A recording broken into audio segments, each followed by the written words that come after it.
Hi, I'm right here in front of the French embassy because that's as close to France as I can get right now. I want to tell you a story about an amazing black woman who was born in St. Louis, Missouri, and died a citizen of France.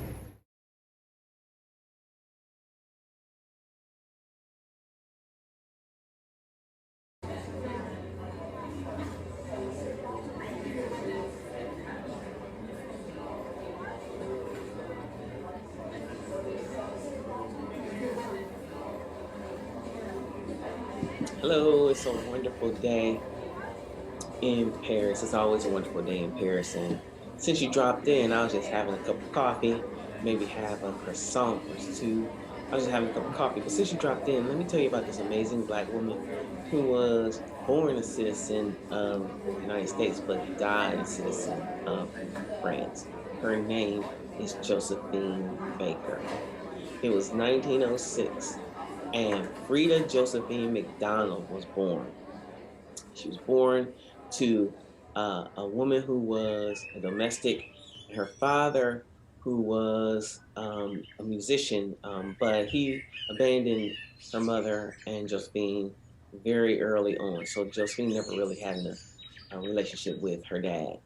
She grew up in East St. Louis, and as a little girl, she witnessed the East St. Louis riots. You can Google that and find out a little more about it. Depending on which side of history you come down on, there are varying accounts as to why it happened and how it happened. But she saw African Americans killed, she saw African Americans' homes burned during that riot. And she said, made it up in her mind, that if not literally, at least figuratively, she was going to get as far away from East St. Louis as she could. She started out as a very young girl working in domestic jobs, cooking and cleaning in the homes of white people. She suffered a great amount of abuse during that time. I think she got fed up and she just decided that she wasn't going to have any more of it. And she starts to live on the street with other children, and they're eating out of garbage cans. They're making the best they could. She always had a contentious and kind of a distant relationship with her mother. But Josephine had performing in her DNA. And so she starts performing, like street performing, with other children and with other people. And eventually she got in with a group called the Jones Family Band. And of course, they got some gigs around town, local pubs and bars and whatnot. Josephine got married the first time when she was 13 years old. 13. That marriage didn't last. Big shocker. Then she got married again to a man named Willie Baker at the age of 15. Still performing at local clubs, getting more and more notoriety. She also performed with a group called the Dixie Steppers. And her mother, again, with the contentious relationship that they had, her mother didn't agree with her performing lifestyle. Her mother told her that she should stay home and be, a good wife to her husband. But again, she wanted to perform. So her second marriage did not last either. She got a divorce from Mr. Baker, but she carried and used the last name Baker from that point on for the rest of her life. She made some inroads into performing. She eventually landed a spot on a chorus line on Broadway. She was at the end of the chorus line, and Josephine said, if you're going to be in a chorus line, you should be in the middle of the chorus line. So that gave her some degree of performing acumen, but not much notoriety. Around the time she was 19 years old, she was given or afforded the opportunity to travel to Paris. And she went to Paris, France. And she said when she got off the ship and she was going to catch a cab, at the roadside, she said a white man whirled around in front of her. And she wasn't really sure what was going on. She thought to herself instantly, what did I do wrong? What social moray have I violated? What European Jim Crow law have I, gotten outside of? She said the man bent down and opened up the car door for her. She said at that point, she made up in her mind. if not literally, figuratively, she was never, ever going back home to America. She was vaulted into superstardom strata while she was in Paris. Okay, so in Paris, I cannot tell you how much of a superstar she became. She became a megastar in Paris. She first started to perform at a place not far away from the Champs-Elysees. And you know, the Champs-Elysees is the biggest street, arguably, in the world. Josephine became an absolute megastar, a rock star, a superstar in Paris. She had this performance where she would wear basically a bikini. She had a skirt made out of bananas, and she would wear that sometimes with only like with a string of pearls or beads. Sometimes she would perform topless, sometimes she wasn't.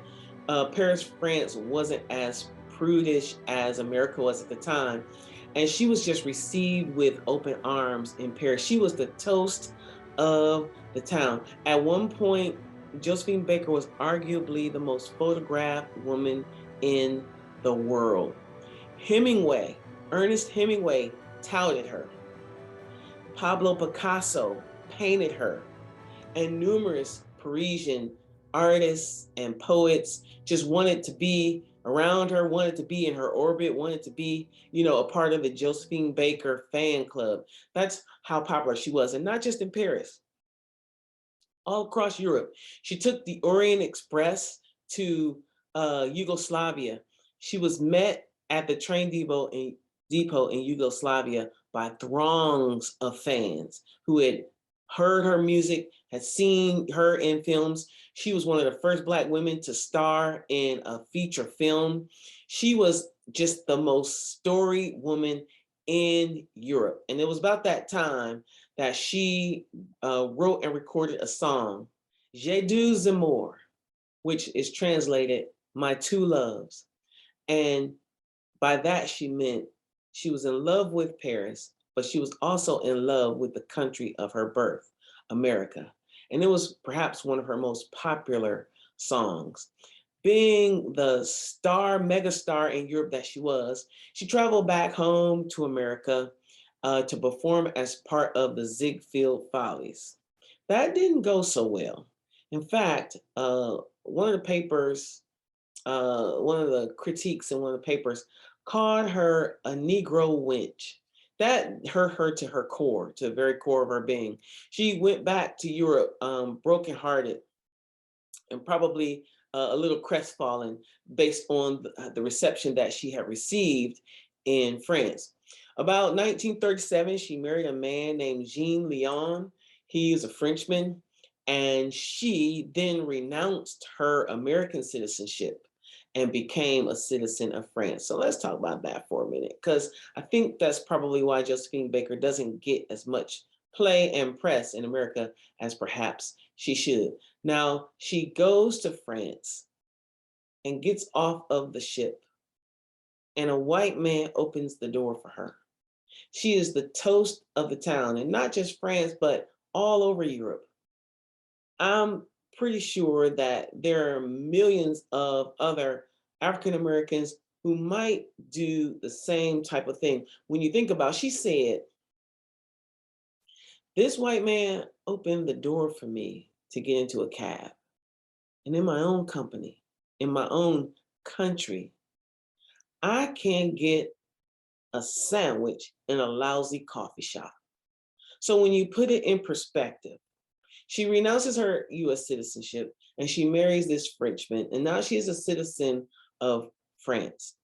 When World War II breaks out, she serves in the French army. Yes, she does.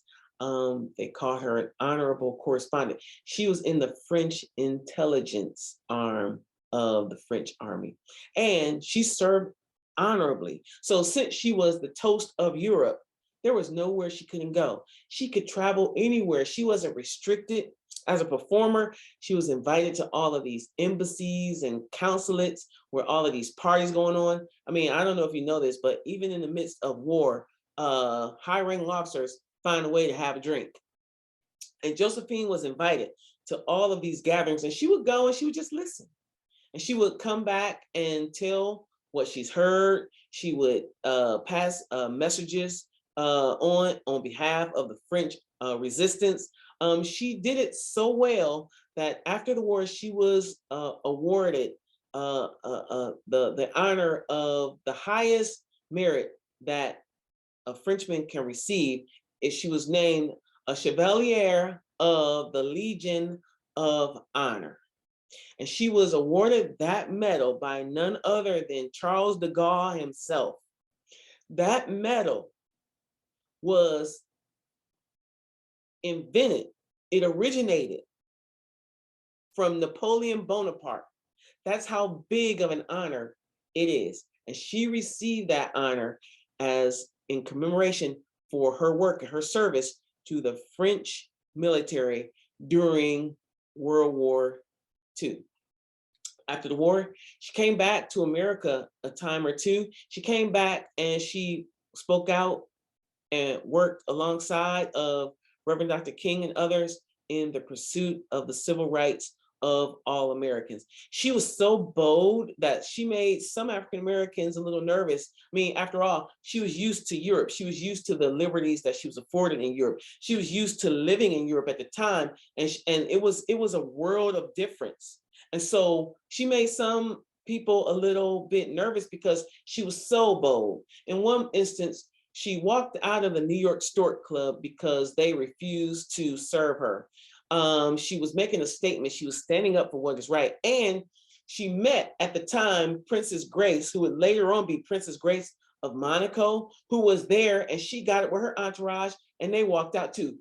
Josephine Baker refused to sing or entertain at any club that was segregated. She made a stand, and so much so that she went head to head with one of the popular New York columnists at the time.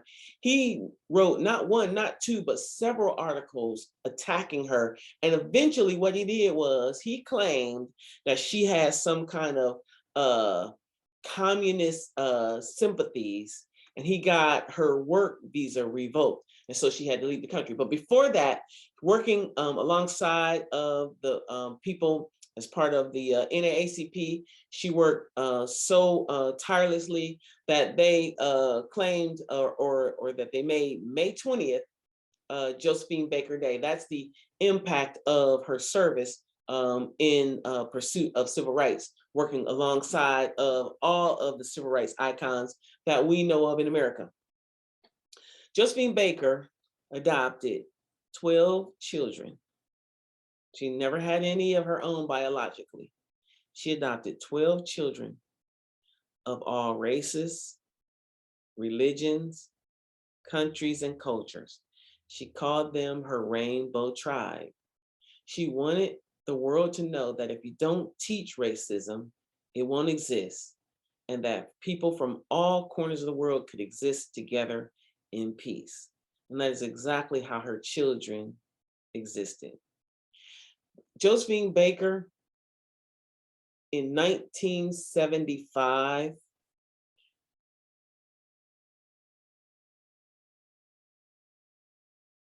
had a premiere performance at the Bombino Theater. It was a celebration. It was a celebration of her 50-year career, her 50 years in show business. Josephine Baker, at this performance, had in the audience Princess Grace of Monaco. They were friends at that point. Jackie Onassis was there. Sophia Loren was there. Mick Jagger was there. Diana Ross was there. Liza Minnelli was there. Many, many mega superstars were there. She gave the performance of a lifetime. And when it was over, of course, a standing ovation. She got reviews above and beyond anything that she had ever gotten. And 4 days later, Josephine left us. She slipped into a coma. and she passed away. She was honored all over the world. All over the world, she was honored in St. Louis, in Chicago, in New York, honors galore. There were 20,000 people at her funeral. She, perhaps in death, eclipsed everything that she did in life, which was absolutely astounding and phenomenal. When I told you she performed for Ziegfeld Follies before the First World War, or Second World War, and that didn't go so well. After the war, she was convinced to come back to America and perform at Carnegie Hall. When the curtain came up at Carnegie Hall, she received a standing ovation before she sang one note. That was the impact of Josephine Baker, not just in the entertainment world, but also on the world stage, as a result of her work with civil rights, as her work in the French army, as part of the French military. Listen, she had a platform and she used it. And she used it for good. I told you her story is amazing. To go from a little girl eating out of a garbage can to worldwide stardom. And then to not let that go to her head. At the 1963 March on Washington, Josephine Baker was the only woman officially listed on the program to speak. And she came in her uniform of the French army with her medals. And she spoke. Other women spoke at the march as they were prompted to come up to the microphone. But Josephine Baker was the only woman officially listed on the program to speak. Her work in the area of civil rights was so deep and so vast that when Reverend Dr. King was assassinated, Coretta Scott approached Josephine and asked her to lead the civil rights movement and to step into the place of Reverend Dr. King. Most people don't know that. And after carefully considering it, Josephine Baker said, I was honored, but I had to tell the widow King that I must decline this honorable appointment because I have 12 children and they need their mother to raise them up to adulthood. And that's why she did not step into the shoes of Dr. King, but that is the impact. That's how much she was ensconced in the work of civil rights for all people. Baker. Josephine had her own club at one point in Paris called Chez Josephine. And if you go to Paris today, and in some places in New York, you can find Chez Josephine. They are an homage to the life and the legacy of Josephine Baker. That story, her story, is remarkable. And then we go up yet another level. Can I tell you?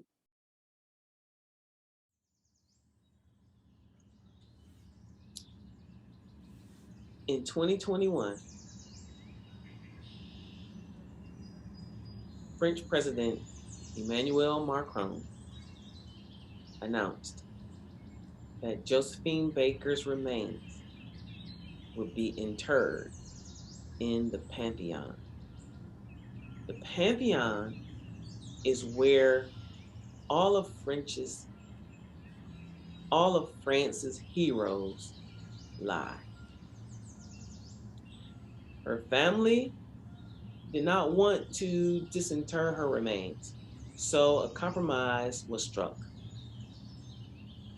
And a cenotaph was interred in the Pantheon commemorating Josephine Baker.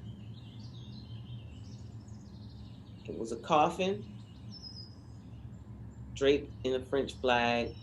The ceremony was phenomenal. Google it, you can find it. They gave her full military honors, full national honors.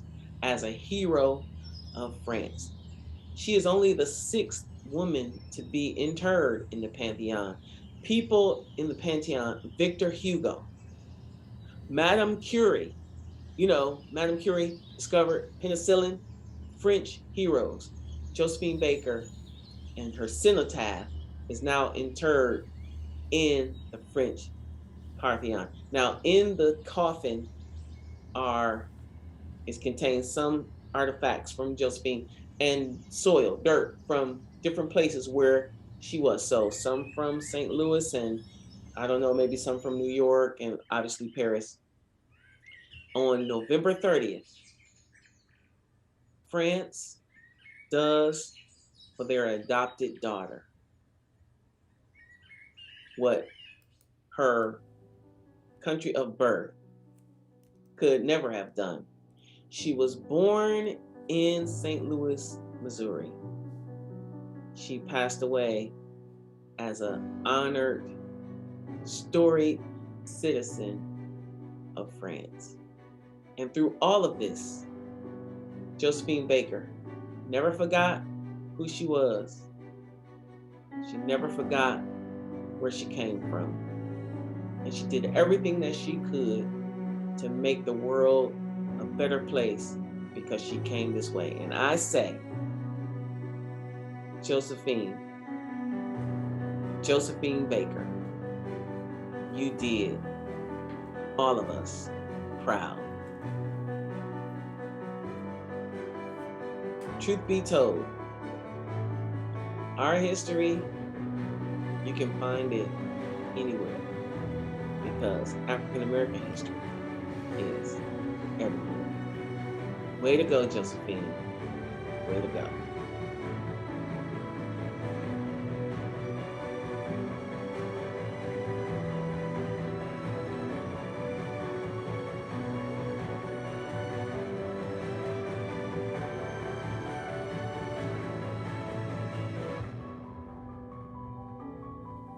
If you would like to see more videos like this, please like, subscribe, and hit the notification icon to receive our new releases. If you would like to assist Truth Be Told in our mission to preserve African American history, which is American history, please share this video with your children, family, and friends. Truth Be Told, you can find Black history anywhere because our history is everywhere.